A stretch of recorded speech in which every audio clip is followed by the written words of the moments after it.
नमस्कार साथियों। आइए आज का सफ़र शुरू करते हैं आपके साथ। आज आपको मौलिक अधिकार से संबंधित कुछ प्रश्न करवाते हैं। बताइए, मौलिक अधिकार का वर्णन संविधान के किस भाग में है? बताओ भाई, कौन सा भाग है? तो याद रखना, भाग 3 है। कौन सा है? भाग 3 है जिसमें मौलिक अधिकार का वर्णन है। आगे बढ़ते हैं और अगले प्रश्न से मिलवाते हैं आपको। मौलिक अधिकार को किस देश के संविधान से लिया गया है? बताओ भाई, कौन से देश के संविधान से लिया गया है? तो वो लिया गया है अमेरिका से। कहाँ से लिया गया है? अमेरिका से। आज के प्रश्न सभी महत्वपूर्ण हैं, इसको अच्छे से तैयार करिएगा। संविधान के किस भाग को मैग्ना कार्टा कहा जाता है? ये भी प्रश्न एग्जाम में कई बार आया हुआ है। तो याद रखना, संविधान के भाग 3 को मैग्ना कार्टा कहा जाता है। मूल संविधान में कितने मौलिक अधिकार थे? ये भी प्रश्न अभी एनटीपीसी में बहुत बार पूछा गया है। बताओ, मूल संविधान में कितने मौलिक अधिकार थे? तो याद रखना, मूल संविधान में 7 मौलिक अधिकार थे। वर्तमान में संविधान में कितने मौलिक अधिकार हैं? बताओ, वर्तमान में कितने अधिकार हैं? तो जल्दी जल्दी से आंसर बताइए भाई। तो वर्तमान में जो मौलिक अधिकार हैं वो हैं 6। कितने हैं? वो 6 हैं। संपत्ति के अधिकार को किस संविधान संशोधन के द्वारा मौलिक अधिकार की श्रेणी से हटा दिया गया है? बताओ भाई। तो वो 44वां संविधान संशोधन है जो 1978 में हुआ था। इसको भी अच्छे से याद रखिएगा। 44वां संविधान संशोधन कब हुआ था? बताओ भाई, कब हुआ था ये संविधान संशोधन? तो जल्दी जल्दी से आंसर बताओ। तो ये 1978 में हुआ था। कब हुआ था? ये 1978 में हुआ था। वर्तमान में संपत्ति का अधिकार कैसा अधिकार है? बताओ, ये जो संपत्ति का अधिकार है ये कैसा अधिकार है?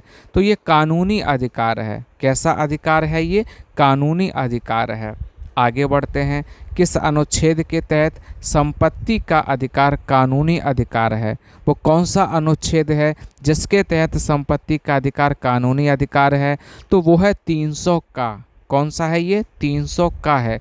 मौलिक अधिकार को संविधान के किस अनुच्छेद में रखा गया है? बताओ, कौन से अनुच्छेद में मौलिक अधिकार रखे गए हैं? तो वो रखे गए हैं अनुच्छेद 12 से 35। कहाँ से? 12 से 35 तक। समता या समानता का अधिकार संविधान के किस अनुच्छेद में दिया गया है? बताओ भाई, कौन से अनुच्छेद में दिया गया है? तो याद रखना, 14 से 18 में दिया गया। कहाँ दिया गया? 14 से 18 में दिया गया। स्वतंत्रता का अधिकार संविधान के किस अनुच्छेद में वर्णित है? बताओ भाई, स्वतंत्रता का अधिकार किस अनुच्छेद में वर्णित है? तो याद रखना, वो वर्णित है अनुच्छेद 19 से 22 में। शोषण के विरुद्ध अधिकार किस अनुच्छेद में दिया गया है? बताओ भाई, शोषण के विरुद्ध अधिकार किस अनुच्छेद में दिया है? तो वो है अनुच्छेद 23 से 24। कौन सा है वो? 23 से 24। धार्मिक स्वतंत्रता का अधिकार संविधान के किस अनुच्छेद में है? बताओ भाई, धार्मिक स्वतंत्रता का अधिकार किस अनुच्छेद में है? तो वो है 25 से 28। कौन सा है वो? 25 से 28 है। सांस्कृतिक एवं शिक्षा का अधिकार बताइए, ये किस अनुच्छेद में है? तो याद रखना, ये जो है अनुच्छेद 29 से 30 तक है। कहाँ है ये? 29 से 30 तक है। संवैधानिक उपचारों का अधिकार संविधान के किस अनुच्छेद में वर्णित है? ये कई बार एग्जाम में आया और आपके लिए भी बहुत महत्वपूर्ण है। याद रखना, अनुच्छेद 32 को संवैधानिक उपचारों के अधिकार के रूप में कहा जाता है। भीमराव अंबेडकर ने किस अनुच्छेद को संविधान की आत्मा कहा है? बताओ भाई, कौन सा अनुच्छेद है जिसे संविधान की आत्मा कहा है? वो है अनुच्छेद 32, जो अभी आपको बताया था। ये काफ़ी महत्वपूर्ण है। संविधान का भाग 3 किससे संबंधित है? बताओ, भाग 3 जो है वो किससे संबंधित है? तो याद रहे, भाग 3 मौलिक अधिकार से संबंधित है। किससे संबंधित है? मौलिक अधिकार से संबंधित है। कौन से मूल अधिकार राष्ट्रीय आपातकाल के दौरान स्वतः समाप्त नहीं होते हैं? बताइए, कौन से मूल अधिकार हैं? तो याद रखना, 20 और 21 जो है, अनुच्छेद 20 और 21।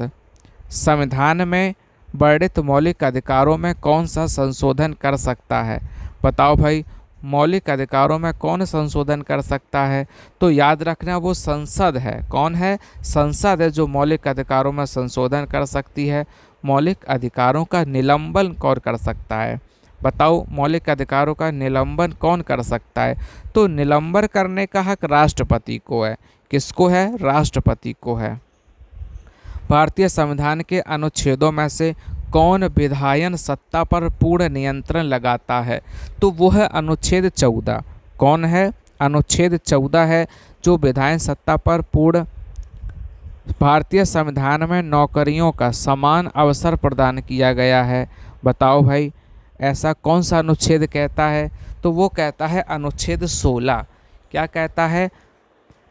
अनुच्छेद 19 में कितने प्रकार की स्वतंत्रता की गारंटी दी गई है? बताओ भाई, अनुच्छेद 19 में कितने प्रकार की स्वतंत्रता की गारंटी दी गई है? तो वो है 6। क्या है? वो 6 है। संविधान का कौन सा अनुच्छेद प्रेस की स्वतंत्रता से संबंधित है? बताओ भाई, कौन सा अनुच्छेद प्रेस की स्वतंत्रता से संबंधित है? तो वो है अनुच्छेद 19 है। कौन सा है? अनुच्छेद 19 है।